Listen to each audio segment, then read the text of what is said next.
ಗುರುಬ್ರಹ್ಮ ಗುರುವಿಷ್ಣು ಗುರುದೇವೋ ಮಹೇಶ್ವರ ಗುರು ಸಾಕ್ಷಾತ್ ಪರಬ್ರಹ್ಮ ತಸ್ಮೈ ಶ್ರೀ ಗುರುವೇ ನಮಃ. ಸಮಸ್ತ ಗುರುಮಾರ್ಗ ವಾಹಿನಿ ವೀಕ್ಷಕರಿಗೆ ಶಿವಾನಂದ ಜೋಶಿಯವರ ಅನಂತ ನಮಸ್ಕಾರಗಳು. ವೀಕ್ಷಕರೇ, ಇವತ್ತಿನ ದಿನ ಬಹುದಿವಸದ ನಂತರ ಈ ವೃಶ್ಚಿಕ ರಾಶಿಯ ಮಾಸ ಭವಿಷ್ಯವನ್ನು ತೆಗೆದುಕೊಂಡು ಬಂದಿದ್ದೀನಿ. ಈ ವೃಶ್ಚಿಕ ರಾಶಿಯವರು ಭಾಳಷ್ಟು ಸಂಕಷ್ಟದ ಹಾದಿ ಅಂತ ಹೇಳ್ಬೋದು, ಅಂಥ ಹಾದಿಯಲ್ಲೇ ನಡೀತಕ್ಕಂಥವ್ರಾಗ್ತಾರೆ ಈ ಸಂದರ್ಭದಲ್ಲಿ. ಯಾಕೆಂದರೆ ಈ ಅಷ್ಟಮ ಗುರು ಅನ್ನುವಂಥದ್ದು ಇರೋದರಿಂದ ಕೌಟುಂಬಿಕವಾಗಿ, ಶಾರೀರಿಕವಾಗಿ, ಮಾನಸಿಕವಾಗಿ ಮತ್ತು ಆರ್ಥಿಕವಾಗಿ ನಿಮ್ಮ ಸ್ವಾವಲಂಬಿತನವನ್ನು ಅಥವಾ ನಿಮ್ಮಲ್ಲಿರ್ತಕ್ಕಂಥ ಸ್ವಾಭಿಮಾನವನ್ನು ಕೆಣಕುವಂಥ ರೀತಿಯಲ್ಲಿ ನಿಮಗೆ ಟಾರ್ಚರ್ಗಳು ಬರ್ತವೆ ಅಂತ ಹೇಳ್ಬೋದು. ಇಂಥ ಒಂದು ಬಂದಾಗಲೂ ಕೂಡ ಒಂದು ಬಂಡೆಗಲ್ಲಿನ ಥರ ಸಹನಶಕ್ತಿಯನ್ನು ನಿರೂಪಣೆ ಮಾಡಿಕೊಳ್ತಕ್ಕಂಥ ಸಾಮರ್ಥ್ಯ ನಿಮ್ಮಲ್ಲಿ ಇರುತ್ತೆ. ಕಾರಣ ಏನಂದರೆ, ನಿಮ್ಮ ರಾಶ್ಯಾಧಿಪತಿ ಕುಜ ಬಂದುಬಿಟ್ಟು 5ನೇ ಅಂದರೆ ಪಂಚಮ ಭಾವದಲ್ಲಿ ಕೂತ್ಕೊಂಡಿದ್ದಾನೆ. ಈ ಪಂಚಮ ಭಾವದಲ್ಲಿ ಇದ್ದಾಗ ಈ ಬುಧ ಮತ್ತು ಶನಿ ಜೊತೆಯಲ್ಲಿದ್ದಾಗ ಹೇಗೆ ಶತ್ರುಗಳಿರ್ತಾರೆ ಅಂತ ಹೇಳಿದರೆ, ಹಿಂದೆನೇ ಇರ್ತಾರೆ ಗೊತ್ತಾಗಲ್ಲ, ಜೊತೆಯಲ್ಲಿ ಇರ್ತಾರೆ ಗೊತ್ತಾಗಲ್ಲ, ಊಟ ಅವರೇ ಬಡಿಸ್ತಾರೆ, ಕೆಲವೊಂದು ಸಾರಿ ಅವರೇ ನಿಮ್ಗೆ ವಿಷ ಆಗ್ತಾರೆ. ಇಂಥ ಒಂದು ಸ್ಥಿತಿ ಇರುತ್ತೆ. ಇಂಥ ಸ್ಥಿತಿಯಲ್ಲಿದ್ದಾಗಲೂ ಸಹ ಅವರನ್ನು ಅರ್ಥ ಮಾಡಿಕೊಳ್ಳುವಂಥ ಸಾಮರ್ಥ್ಯ ನಿಮಗಿರುತ್ತೆ. ಅದರಲ್ಲೂ ನೀವು ಅನುರಾಧ ನಕ್ಷತ್ರದವರಾಗಿದ್ದರೆ ಇನ್ನೂ ಹೆಚ್ಚಿನ ಒಂದು ಆಂತರಿಕ ಶಕ್ತಿ ಅಂತ ಹೇಳ್ತೀವಿ. ಅದಕ್ಕೆ ಸುಕೃತ ಕೃಪೆ ಅಂತ ಹೇಳ್ತೀವಿ ನಾವು. ಆ ಸುಕೃತ ಕೃಪೆಯನ್ನು ತೋರ್ತಕ್ಕಂಥ ಮಹಾನಕ್ಷತ್ರದ ವಿಶೇಷ ಸ್ಥಾನ ಇರುತ್ತೆ. ಆ ನಕ್ಷತ್ರಾಧಿಪತಿ ಕೂಡ ವಿಶೇಷ ಬಲವನ್ನು ಕೊಡ್ತಕ್ಕಂಥವನಾಗ್ತಾನೆ. ಹಾಗೆ ಈ ಕರ್ಕಾಟಕ ರಾಶಿಯಲ್ಲಿರ್ತಕ್ಕಂಥವ್ರು ಬದಲಾವಣೆ ಜೊತೆಗೆ ಜೀವನದಲ್ಲಿ ಹೇಗಿರಬೇಕು ಅನ್ನೋದನ್ನು ಸಮಾಜಕ್ಕೆ ಮಾದರಿಯಾಗುವಂಥ ವ್ಯಕ್ತಿತ್ವ ನಿಮ್ಮದಾಗಿರುತ್ತೆ. ಮತ್ತು ಈ ಮಾಸದಲ್ಲಿ ಸ್ವಲ್ಪ ಗುರುಬಲ ಕಡಿಮೆ ಇದೆ. ಈ ಏಪ್ರಿಲ್ ನಂತರ, ಇದು ಜೂನ್ ನಂತರ ವಿಶೇಷ ಬದಲಾವಣೆ ಇದೆ. ಆದರೆ ಜೂನ್ 1ರ ನಂತರ ಬರೋ ಈ ಏಪ್ರಿಲ್ ತಿಂಗಳಲ್ಲಿ ಸ್ವಲ್ಪ ನಿಮ್ಮಲ್ಲಿ ನೀವು ತಾಳ್ಮೆಯನ್ನು ತಗೋಬೇಕು. ಆರೋಗ್ಯಕರವಾದಂಥ ಕೆಲವು ಅಕಲ್ಪಿಕ ನಿರ್ಧಾರಗಳನ್ನು ತಗೋಬಾರ್ದು. ಶಾರೀರಿಕವಾಗಿ ತೊಂದರೆಗಳು ಅನುಭವಿಸುವಂಥ ಯೋಗ ಇರುತ್ತೆ ನಿಮಗೆ. ಹೇಗಿರುತ್ತೆ ಅಂತ ಹೇಳಿದರೆ, ಶರೀರದಲ್ಲಿರ್ತಕ್ಕಂಥದ್ದು ಜಠರ ಇಂಪಾರ್ಟೆಂಟ್ ಇರುತ್ತೆ. ಜಠರ ಅಂದರೆ ಹೊಟ್ಟೆಯ ಭಾಗ, ಅದರ ಅಧಿಪತಿನೇ ಬೃಹಸ್ಪತಿ. ಹಾಗಿರುವಾಗ ಆ ಬೃಹಸ್ಪತಿ ಅಷ್ಟಮದಲ್ಲಿ ಹೋದಾಗ ಅಷ್ಟಮ ಭಾವ ಅನ್ನುವಂಥದ್ದೇನಂತೆ ರೋಗವನ್ನು ಅಥವಾ ಮೃತ್ಯು ಕಾರಣವನ್ನು ತೋರಿಸ್ಕೊಡುತ್ತೆ. ಒಬ್ಬ ಮನುಷ್ಯ ಸಾಯಕ್ಕೆ ಕಾರಣ ಏನು ಅಂತ ಅಷ್ಟಮ ಭಾವವನ್ನು ತೋರಿಸ್ಕೊಡುತ್ತೆ. ಅದು ಕೊನೆಗೆ ಹೋಗುವುದು 12ನೇ ಭಾವ, ಅದಕ್ಕೆ ವ್ಯಯಭಾವ ಅಂತ ಹೇಳ್ತೀವಿ.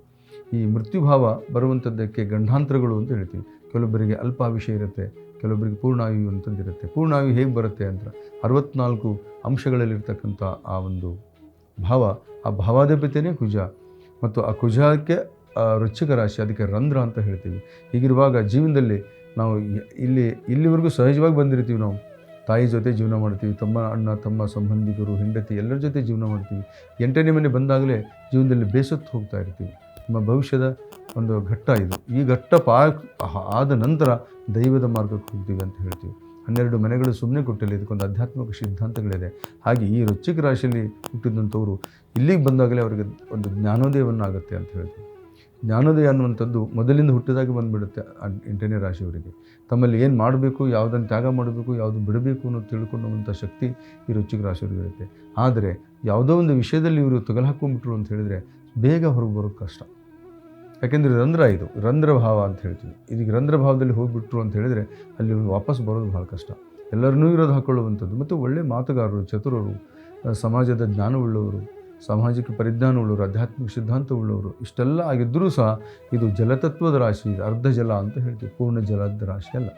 ಯಾಕೆಂದರೆ ಉಭಯ ರಾಶಿ ಅಂತ ಹೇಳ್ತೀವಿ. ಉಭಯ ರಾಶಿಯಾಗಿರೋದ್ರಿಂದ ಇದು ಅರ್ಧ ಜಲ ಇದೆ, ಅರ್ಧ ಭೂಮಿ ತತ್ವ ಇದೆ.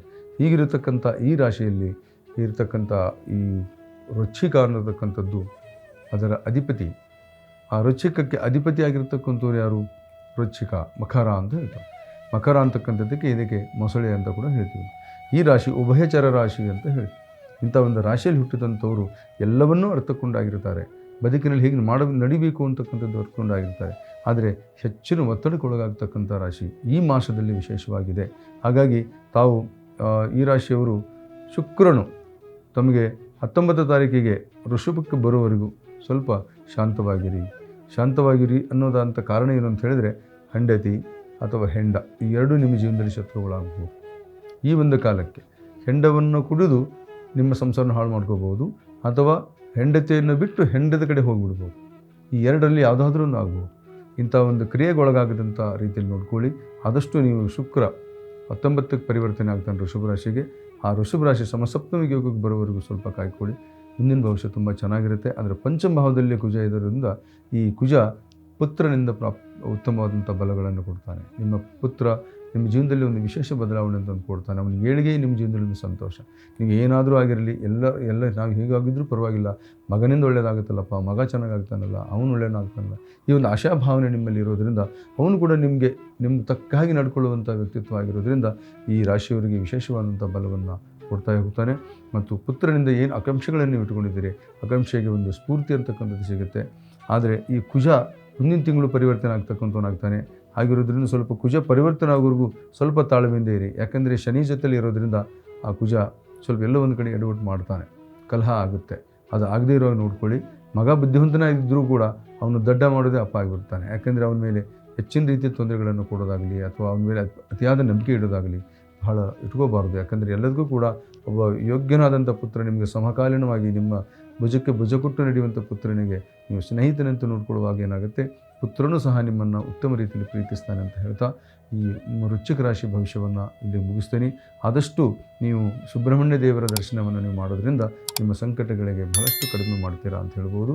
ತಾಳ್ಮೆಯಿಂದ ಜೀವನ ಮಾಡಿ, ಉತ್ತಮ ಆಗುತ್ತೆ. ಒಳ್ಳೆಯದಾಗಲಿ. ನಮಸ್ಕಾರ.